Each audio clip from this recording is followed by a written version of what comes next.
La meditación para un Viernes Santo se sugiere por la lectura de la Pasión que hemos hecho, se sugiere un poco más breve, pero por supuesto que requerimos de retroalimentar esa lectura que hemos escuchado con tantos elementos de orden teológico.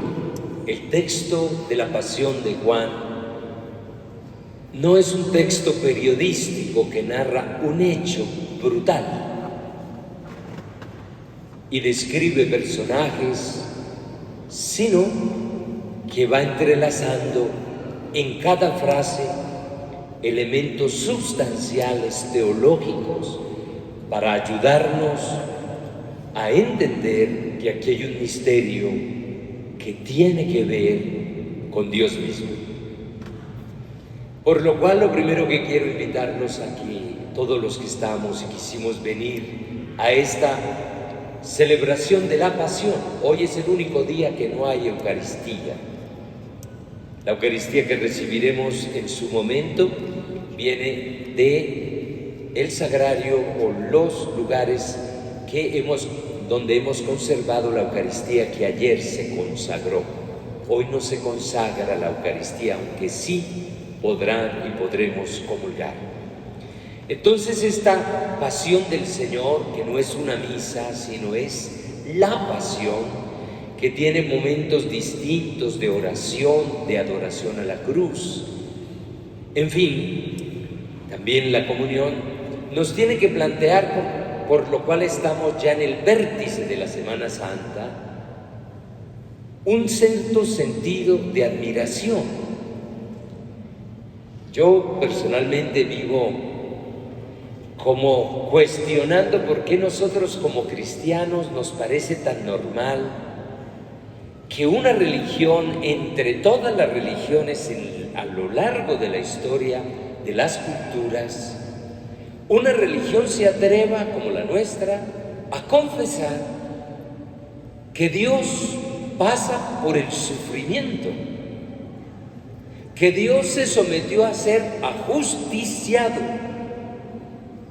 que Dios, que se supone que en teoría todo lo que se refiera a Dios tiene plenitud, por lo cual la vida es una categoría extrema de Dios, Él no puede conocer muerte. Y nosotros confesamos que colgó de la cruz y murió el Hijo de Dios. Por eso en la Sagrada Escritura se precisa que esto es escándalo para los judíos, la religión de la que viene Jesús, y locura para los griegos que tenían la lógica de la filosofía y la razón. Un escándalo y una locura, de veras que debería ser así. Y hoy los que vinimos tenemos que dejarnos impactar. Si esta es nuestra fe, ¿por qué Dios se muestra de esta manera? ¿Por qué el Dios que confesamos se deja ver en esta situación tan extrema? Tendríamos que escandalizarnos, porque antes uno tenía, cuando éramos jóvenes, de niños, tal vez la predicación insistía en que el padre quería la muerte de ese hijo para podernos salvar. Y por eso a lo largo de la historia de la teología y de las confesiones de fe, mucha gente no soportó eso. Un Dios tan cruel que pide que su hijo muera para salvar a otros. No tiene razón. Y por eso un día como hoy es un día de preguntas y tenemos que enfrentarlas. Y por lo cual me tengo que mover dentro de un esquema que es sencillo y que yo espero que en algo satisfaga.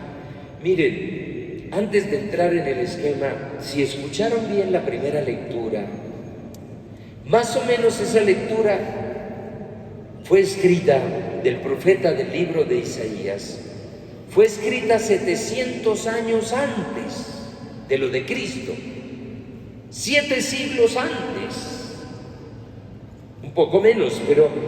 Y ahí se describe lo que vivió Jesús en la cruz, por lo cual uno deduce que Jesús, yendo a la sinagoga, alguna vez escuchó estas lecturas o tuvo la posibilidad de hacerse a ella y asumió esta vocación del siervo de Yahvé. Es que miren, esto escrito hace, o mejor, 700 años antes.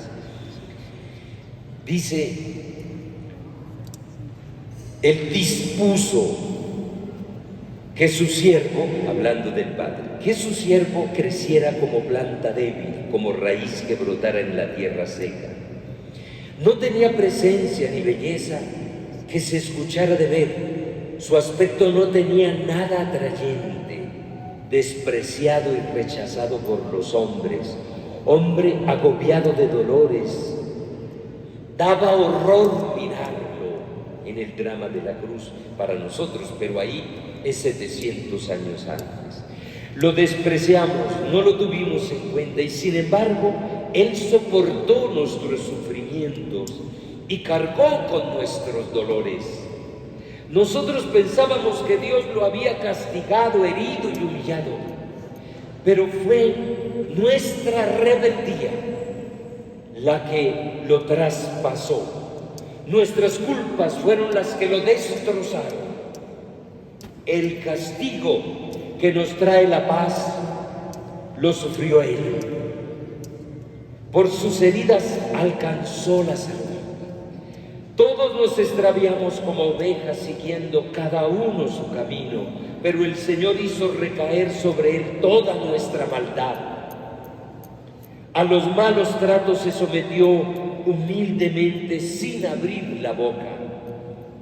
Guardó silencio como cordero llevado al matadero, como oveja cuando la trasquilan, sin protección. Injustamente se lo llevaron, nadie se preocupó de su destino. Lo excluyeron del mundo de los vivos, la rebeldía de su pueblo le dio muerte. Lo enterraron junto con malvados, con gente perversa, lo sepultaron, aunque no cometió crimen alguno. ¿No les impacta esa lectura del libro de Isaías del Antiguo Testamento? Que parece una descripción como la de Juan, que va mostrándonos el camino del Calvario del Señor y su muerte. Entonces la pregunta está viva: ¿por qué Dios permitió así? ¿Por qué si era para nuestra salvación con este precio? ¿Y por qué al costo de su propio Hijo? ¿Vieron la segunda lectura? La segunda lectura es linda.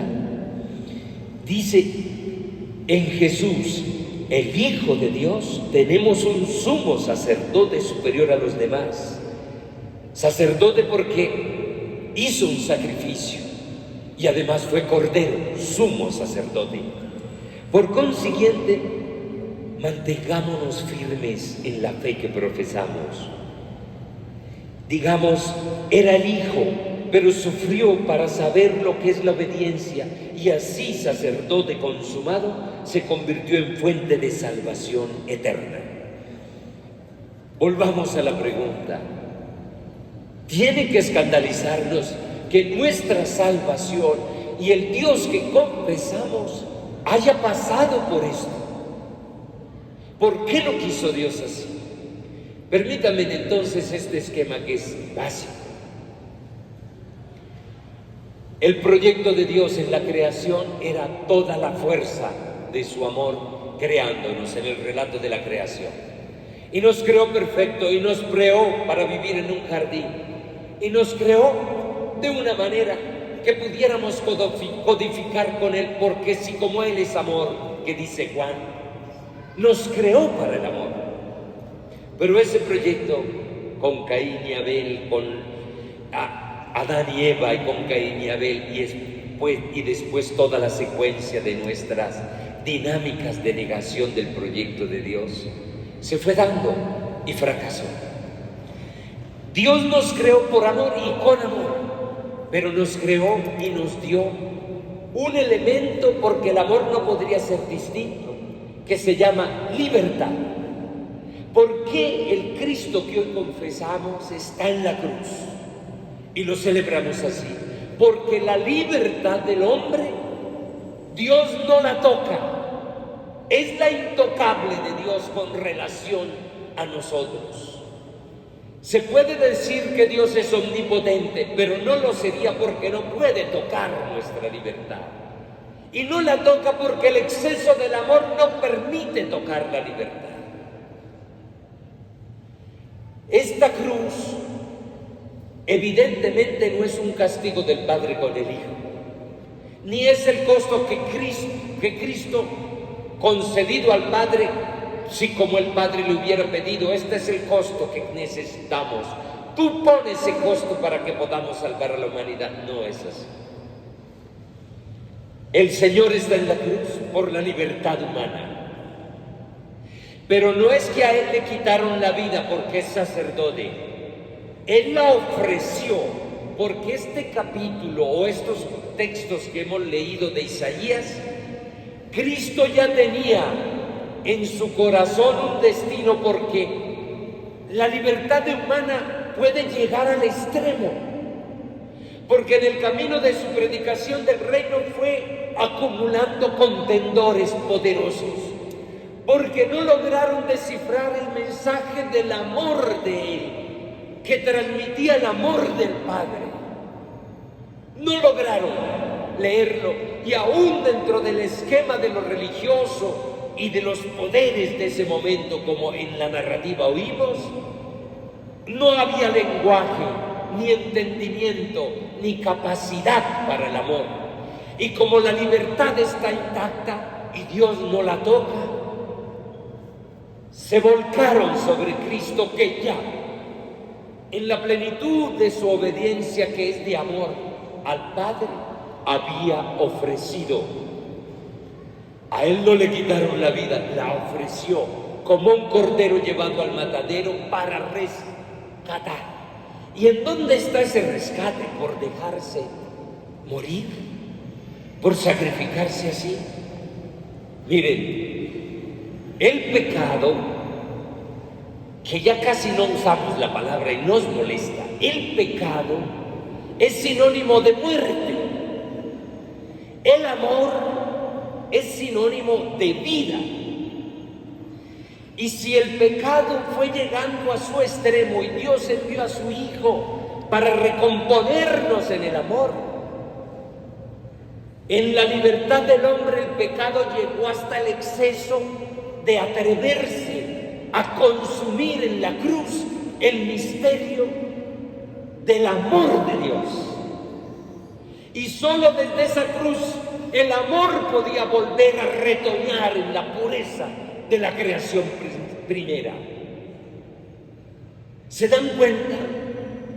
El pecado se condensa de tal modo contra Cristo. La humanidad es capaz de contestar a Dios hasta la muerte, lo que es improbable para Dios. Tenemos la audacia, la libertad de contestar a Dios hasta la muerte, la de Él.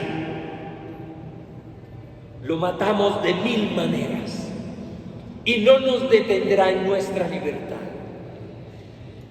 Y esa manera de responder de Dios es en el misterio de su Hijo, que solo en la profundidad de un amor perfecto como el que está en la cruz, esa contestación del hombre en su libertad para aniquilar a Dios, en Cristo, en el altar de la cruz, revive el motivo del amor para toda la humanidad. Y si no, ¿cómo explicar por qué nosotros confesamos a un crucificado? ¿Cómo explicar que Dios permitió la muerte de su Hijo? ¿Cómo entender que fuimos redimidos de manera tan excesiva, pudiendo Dios encontrar otros caminos? Allí donde el pecado consumió más, porque se atrevió con Dios hasta tocar en la esencia al Hijo de Dios en la cruz.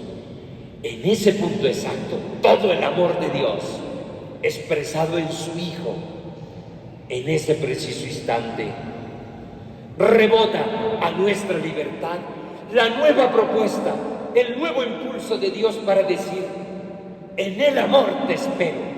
Mi salvación es propiamente una vocación al amor. Bien, ese esquema tal vez no dé las luces todas, pero quedémonos con esto. Tengámosle miedo a nuestra propia libertad, porque en esa libertad podemos despreciar lo mejor que hay para nosotros. Y en el misterio de Cristo sí que nos tendría que quedar claro a los cristianos que por nuestra libertad llevada al absoluto, todo lo que tiene Dios para nosotros en su proyecto de amor y en plenitud puede ser ridículamente despreciado por nuestra soberbia, que supera todo código de posibilidad frente a Dios. Quedémonos con eso. Cuando vemos las noticias, lo que le pasa a la patria, lo que le pasa a Colombia, hay gente todavía en nuestra fe que dice: ¿y Dios por qué permite esto? Recordemos el poder que tenemos de usar mal nuestra libertad y de correr en la dirección contraria a la de Dios, porque el pecado lleva a la muerte y el amor lleva a la vida. Y cuando nos conducimos a la vida, le estamos respondiendo a Dios en una libertad que salva. Así que hoy vayámonos en el silencio del Viernes Santo, impresionados. Dios no se resiste a dejarnos de querer. Impresionados. Nosotros a ese precio hemos sido salvados. ¿Valoramos eso? Todas estas imágenes aquí en Popayán que evocan tanto, no las miremos impasiblemente. Que cada imagen nos hable de un Dios enamorado de su criatura, de un Dios que lo invirtió todo para que nos salvemos, y de un Dios que espera que en esta revelación de la cruz de su Hijo nosotros descubramos un nuevo proyecto que ya no vale la pena marchitar. En verdad, en ese misterio de la cruz, la puerta de nuestra salvación está abierta, y mañana la celebraremos con la exultancia de la victoria del Señor. Pero hoy tenemos que entender hasta dónde Dios fue por nuestra salvación.